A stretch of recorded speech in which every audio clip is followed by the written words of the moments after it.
नमस्कार शेतकरी बांधवांनो, ज्ञानगंगा चॅनलमध्ये आपले मनापासून खूप खूप स्वागत आहे। पंतप्रधान किसान सन्मान निधी PM किसान योजनेचा 23वा हप्ता 20 जून रोजी वितरित करण्यात आला। पंतप्रधान नरेंद्र मोदी यांनी पश्चिम बंगालमधील तारकेश्वरीतून देशभरातील लाखो शेतकऱ्यांच्या खात्यात हप्त्याची रक्कम हस्तांतरित केली। मात्र काही वेळा काही पात्र शेतकऱ्याच्या खात्यात हप्त्याची रक्कम तात्काळ जमा होत नाही, तर घाबरण्याची काही गरज नाही। जर तुम्ही या योजनेचे पात्र लाभार्थी असाल आणि तुम्हाला 2000 रुपये मिळाले नसतील तर तुम्ही काही महत्त्वाच्या गोष्टी तपासल्या पाहिजेत। बऱ्याच प्रकरणामध्ये चुकीच्या बँक खात्याच्या माहितीमुळे किंवा निष्क्रिय खात्यामुळे पैसे मिळण्यास विलंब होऊ शकतो। शेतकऱ्यांनी खात्री करावी की त्यांचे खाते सक्रिय आहे आणि दिलेली माहिती अचूक आहे। PM किसान योजनेचा लाभ घेण्यासाठी eKYC अनिवार्य आहे। जर शेतकऱ्याने अद्याप eKYC पूर्ण केले नसेल तर त्यांच्या हप्त्याच्या पेमेंटला विलंब होऊ शकतो। शेतकरी PM किसान पोर्टलला भेट देऊन त्यांच्या eKYCची स्थिती तपासू शकतात।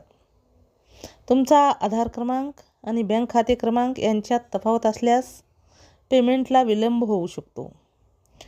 तुमच्या नावात, जन्मतारखेत किंवा इतर तपशिलामध्ये काही तफावत असल्यास ती आधी दुरुस्त करून घ्यावी। शेतकऱ्यांनी त्यांचे नाव योजनेच्या लाभार्थी यादीत आहे की नाही हे देखील तपासले पाहिजे। कधीकधी कागदपत्रांमधील चुकामुळे त्यांचे नाव यादीतून वगळले जाऊ शकते। तर पेमेंटची ऑनलाईन स्थिती कशी तपासाल? PM किसान पोर्टलवर जाऊन आणि नो युअर स्टेटस हा पर्याय वापरून पेमेंटची स्थिती तपासता येते। हप्ता वितरित झाला आहे की नाही, काही कारणास्तव पेमेंट थांबले आहे हे माहितीवरून कळेल।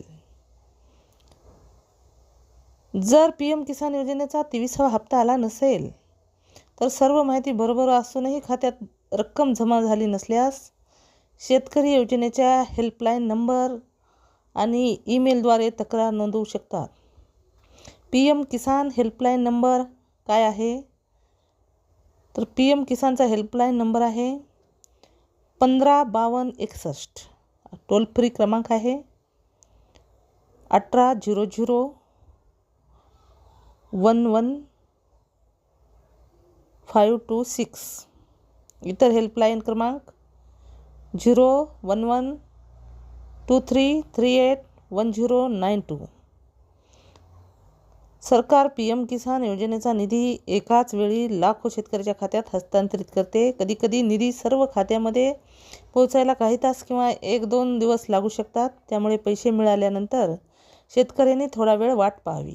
जर तुम्ही पात्र लाभार्थी असाल, eKYC पूर्ण केले असेल, तुमची बँक आणि आधार माहिती अचूक असेल आणि तुमचे नाव लाभार्थी यादीत असेल तर 2000चा हप्ता तुमच्या खात्यात जमा केला जाईल। काही समस्या असल्यास तुम्ही हेल्पलाईन आणि ईमेलद्वारे मदत मिळवू शकता।